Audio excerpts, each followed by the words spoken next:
तो फिल्म की शुरुआत में हम देखते हैं कि एक बूढ़ी औरत जमीन पर रेंगती हुई चल रही है, शायद इस वजह से क्योंकि उसकी उम्र काफी ज्यादा है, जिससे उसका जिस्म काफी कमजोर हो गया है, इतना कमजोर कि वो खड़ी भी नहीं हो सकती। जिसके बाद वो एक काफी लंबी रस्सी को पहले टेबल से बांधती है और फिर उसका दूसरा हिस्सा खिड़की से बाहर फेंक देती है। देखने से ऐसा लग रहा था जैसे उस अपार्टमेंट से काफी नफरत करती है और कैसे भी करके यहाँ से बाहर निकलना चाहती है, फिर चाहे इसके लिए उसे खिड़की का इस्तेमाल ही क्यों ना करना पड़े। फिर अपने बुढ़ापे और कमजोरी के बावजूद भी वो हिम्मत करती है और किसी तरह खिड़की से बाहर आकर रस्सी को पकड़ लेती है। उसने रस्सी को काफी मजबूती से पकड़ा हुआ था, लेकिन फिर जैसे ही वो नीचे जाने की कोशिश करती है तो तभी अचानक से उसका पाँव और हाथ फिसल जाते हैं, जिससे वो धीरे धीरे नीचे गिरने लगती है। अब उसे देखने से ऐसा लग रहा था जैसे वो नीचे गिरकर मर जाएगी, मगर तभी अचानक उसका एक पैर रस्सी में अटक जाता है और वो जमीन से टकराने से बाल बाल बचती है। क्योंकि वो जमीन के काफी करीब थी तो वो खुद ही वहाँ से निकलने की कोशिश करती है, मगर वहाँ से नहीं निकल पाती क्योंकि वो रस्सी उसे दोबारा से अंदर खींचने लगती है। जिस दौरान उसके नकली दांत भी वहीं गिर जाते हैं। रस्सी उसे खींचकर अपार्टमेंट के अंदर ले आती है और वो खिड़की को बंद कर देता है, मगर हम उसे नहीं देख पाते। वो शायद कोई ना नजर आने वाली ताकत हो सकती है। इसके बाद हम देखती है कि एक तकरीबन 25 साल की लड़की जिसका नाम आना होता है, वो भी यहाँ इस अपार्टमेंट में किराए पर रहने के लिए आती है। यहाँ बिल्डिंग का मैनेजर और पिछली किराएदार उसका अच्छे से वेलकम करते हैं। इस किराएदार औरत को देखकर हम समझ पाते हैं कि वही बड़ी औरत है जिसे हम पहले भी देख चुके हैं। आना फिर घर को देखने लगती है जो उसे काफी पसंद आता है और फिर जब मैनेजर उसे अपार्टमेंट का बहुत ही कम किराया बताता है तो उसकी खुशी का तो कोई ठिकाना ही नहीं रहता। वो सोचती है कि चलो मौज हो गई, बहुत सस्ते में मिल रहा है और वो भी इतना अच्छा। फिर अपार्टमेंट में रहने के लिए आना को एग्रीमेंट के कागजात दिए जाते हैं साइन करने के लिए, लेकिन साइन करने के लिए वो बूढ़ी औरत से पूछती है कि आप इस अपार्टमेंट को क्यों छोड़ना चाहती है। फिर थोड़ी देर चुप रहने के बाद बूढ़ी औरत जवाब देती है, वो दरअसल मैं इसलिए जा रही हूँ यहाँ से क्योंकि मैं दुनिया घूमना चाहती हूँ। अब उसकी दुनिया घूमने वाली बात सुनकर आना को काफी अजीब लगता है। वो सोचती है वाह, इस उम्र की औरतें घर में आराम कर रही है, मर रही है और इसे घूमने की पड़ी हुई है। फिर आना उन्हें अपने बारे में बताने लगती है कि मैं इस शहर में नहीं आई हूँ, मैं मेरे दोस्त के साथ यहाँ पर आई थी, मगर हमारे बीच झगड़ा हो गया तो मैं उससे अलग होकर यहाँ आ गई। अब जैसे जैसे वो अपने बारे में बताती जा रही थी तो बूढ़ी औरत को काफी फिक्र हो रही थी कि ये पेपर्स पर साइन कर ही नहीं रही, टाइम ज़ाया किया जा रही है। फिर वो आना से पूछ लेती है कि क्या तुमने अपार्टमेंट लेना भी है या नहीं, ये सिर्फ बातें करने आई हो। जिस पर आना कहती है हाँ हाँ क्यों नहीं, मुझे अपार्टमेंट चाहिए।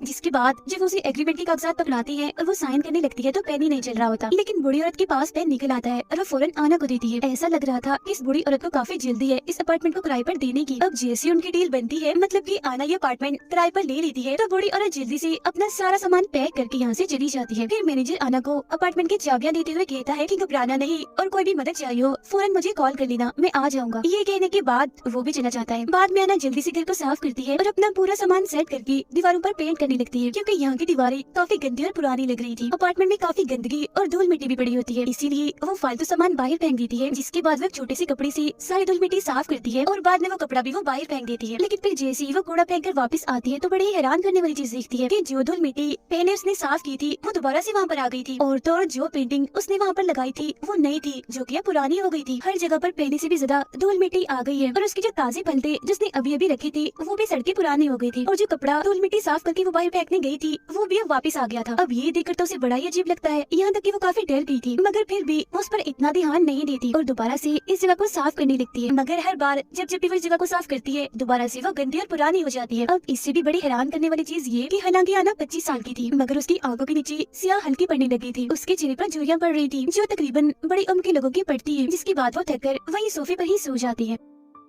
रात को तभी अचानक से रेडियो अपने आप ही ऑन होकर चल पड़ता है, जिससे आना की आंख खुल जाती है और वो फौरन उठकर उसे बंद कर देती है। वो शीशे में देखती है कि उसका चेहरा काफी बदल गया है, मतलब कि अपनी उम्र से वो बड़ी लग रही है। अब ये सारी चीजें उसकी समझ से बाहर हो गई थी, मतलब कि कभी घर का दोबारा से गंदा हो जाना और उसकी उम्र का इतना बड़ा लगना, उसका अचानक से बदलना। वो गुस्सा होकर सीधा जाती है मैनेजर के पास और उसे कहती है कि ये तुमने मेरे साथ क्या किया, वो अजीब सा भूतिया अपार्टमेंट मुझे दे दिया, वो बहुत अजीब है, वहाँ जरूर कुछ न कुछ तो है, मतलब कि कोई आत्मा वगैरह, कोई भूत वगैरह, क्योंकि वो चीजों को दोबारा से गंदा कर देती है। और देखो उसने मेरा चेहरा भी खराब कर दिया, मेरी आंखों के नीचे स्याह हल्के डाल दिए, झुर्रियां डाल दी मुझे, हालांकि मेरी उम्र तो इतनी ज्यादा है भी नहीं जितनी मैं लगने लगी हूँ, इसीलिए प्लीज तो मुझे मेरे एडवांस के पैसे वापस कर दो। जो सुनकर मैनेजर कहता है कि नहीं, मैं तुम्हें पैसे वापस नहीं दे सकता, ये मुमकिन ही नहीं है। जो कहने के बाद वो आना को एग्रीमेंट के कागजात दिखाता है और बताता है कि देखो इसमें साफ साफ लिखा हुआ है कि पुराना किराएदार नए आने वाले किराएदार से पहले ये अपार्टमेंट खाली नहीं कर सकता। अब ये सब इतना छोटा छोटा बारीक से लिखा हुआ था कि आना को आम आंख से तो दिखाई नहीं दे रहा था, तो उसे देखने के लिए हैंड ग्लास का इस्तेमाल करना पड़ता है उसे, जिसे हम आमतौर पर छोटे से छोटे चीज को बड़ा देखते हैं। अब ये सुनकर तो आना का दिमाग खराब हो जाता है। उसे इतना गुस्सा आता है कि वो मैनेजर को पुलिस की धमकी देती है। तब ये सुनकर भी वो आराम से बैठा रहता है, उसे जैसे कोई फर्क ही ना पड़ा हो। वो बस उसे इतना ही कहता है कि जाओ वापस अपने अपार्टमेंट में, क्योंकि और तुम कहीं भी नहीं जा सकती, एग्रीमेंट में यही लिखा हुआ है। और वो वहाँ से चली जाती है। इसके बाद आना एक क्लिनिक में जाकर अपना मेडिकल टेस्ट करवाती है और अपनी रिपोर्ट मांगती है डॉक्टर से, ताकि वो पुलिस के पास जाकर कंप्लेन कर सके उस मैनेजर के खिलाफ और उस अपार्टमेंट की भी। तब डॉक्टर उसे देखकर कहती है कि 25 साल की इतनी छोटी उम्र में गरीब बाल आना और चेहरे पर झुर्रियां पड़ना ये कोई छोटी बात नहीं है, ये काफी बड़ी बात है। मगर इस सब का लेना देना पुलिस से नहीं है। जो सुनकर आना गुस्से में उसे जवाब देती है कि आप मुझे नहीं बताएं मुझे क्या करना है, मुझे जो सही लग रहा है मैं वही करूंगी। कहने के बाद वो अपना ID कार्ड निकालती है, लेकिन बदकिस्मती से उसकी ID कार्ड पर तो कुछ था ही नहीं, क्योंकि वहाँ पर से सब कुछ मिट चुका था। अब क्योंकि आना उस अपार्टमेंट से तंग आ गई थी, इसलिए वो वहाँ जाना नहीं चाहती थी। तो रात गुजारने के लिए वो एक होटल में जाती है, जहाँ का रिसेप्शनिस्ट उसे उसका ID कार्ड मांगता है, जो हम जानते हैं कि उसके पास नहीं है, क्योंकि वो तो सारी मिट गई है। तो इसी वजह से उसे ज्यादा पैसे भरने पड़ते हैं। फिर रात को जब वो सो रही थी तो अचानक से उसकी आंख खुल जाती है। उससे उठा ही नहीं जा रहा था,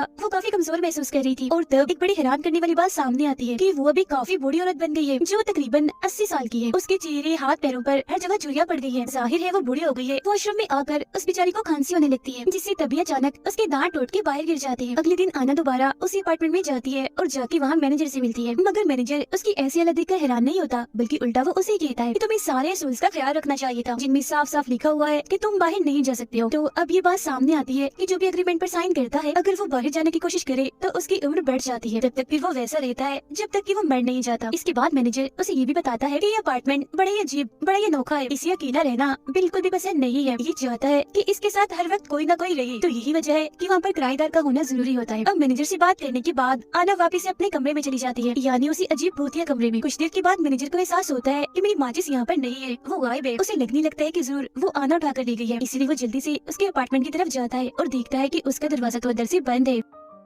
अब हम देखते हैं कि आना अपने कमरे को जलाने के लिए हर तरफ शराब फेंक रही होती है, लेकिन फिर बदकिस्मती से जैसे वो तीली जलाती है कमरा आग ही नहीं पकड़ता। आना बार बार तीली जलाकर नीचे फेंकती है, मगर आग लगती ही नहीं। मगर उसकी ऐसा करने से, उसकी इस हरकत से अपार्टमेंट को बहुत गुस्सा आ जाता है। तो उसे सजा देने के लिए वो उसका गला घोटने लगता है। वो उसके मुंह में कपड़ा डालकर उसका सांस बंद करने की कोशिश करता है। उसका दम घुट रहा था, तभी वो नीचे गिर जाती है और सांस लेने के लिए हवा के लिए तरसने लगती है। मगर तभी किसी तरह मैनेजर दरवाजा खोलकर अंदर आता है और उसके मुँह से कपड़ा निकाल कर उसकी जान बचा लेता है, जो की अपनी आखिरी सांस गिन रही थी। अब अजीब बात तो ये है कि वही कपड़ा है जिससे आना बार बार धूल मिट्टी साफ करती थी। फिर कुछ देर के बाद जब वो नॉर्मल होती है तो मैनेजर उसे पानी देता है और अपार्टमेंट के बारे में सब कुछ बताता है। वो कहता है कि ये अपार्टमेंट काफी सालों पुराना है और तब से लेकर आज तक इसमें कोई ना कोई किराएदार रहता ही है। इस अपार्टमेंट में कुछ तो अजीब है, जैसे कोई भूत या आत्मा जो ये सब कुछ करती है। एक दिन कुछ स्कूल की लड़कियाँ यहाँ पर रहने आई, लेकिन कुछ ही दिनों में वो बहुत ज्यादा बुरी हो गई, जैसे तुम हो गई हो। ये हादसा खबरों में भी आया और हर जगह फैल गया। फिर एक आदमी को लगा कि यहाँ पर कोई भूत, कोई आत्मा है, इसीलिए उसने यहाँ पर जादू करने की कोशिश की, मगर वो अपने प्लान में कामयाब नहीं हुआ। उल्टा बड़ी अजीब तरीके से उसकी मौत हो गई, जिसका मतलब ये है कि इस अपार्टमेंट में जो कोई भी चीज है वो बहुत ही खतरनाक है और यहाँ पर कोई भी किसी भी किस्म की छेड़छाड़ वो पसंद नहीं करती। यही वजह है कि गवर्नमेंट ने भी इस अपार्टमेंट के बारे में सोचना बंद कर दिया है और इसे बस खुफिया ही रखा हुआ है। पुलिस भी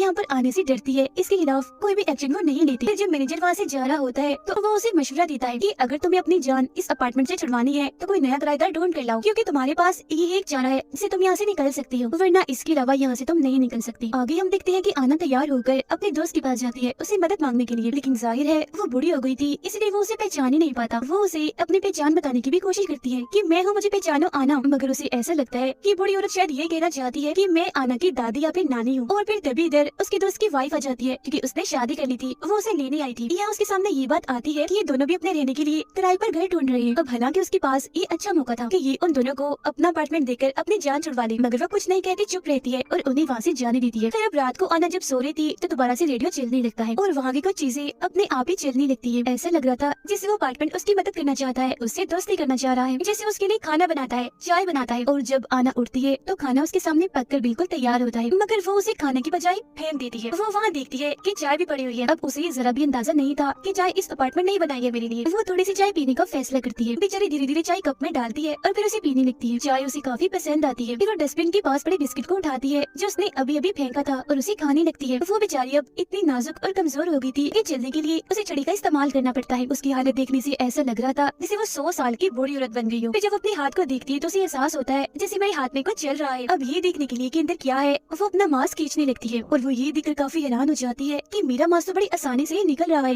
वो देखती है कि मेरे हाथ के अंदर एक अजीब सी तार जैसी कोई चीज है, जिससे वो समझ जाती है कि बस वो टाइम आ गया है जब मुझे इस दुनिया को छोड़कर जाना है, मतलब कि मेरी मौत का टाइम। इसीलिए वो मैनेजर को अपने पास बुलाती है।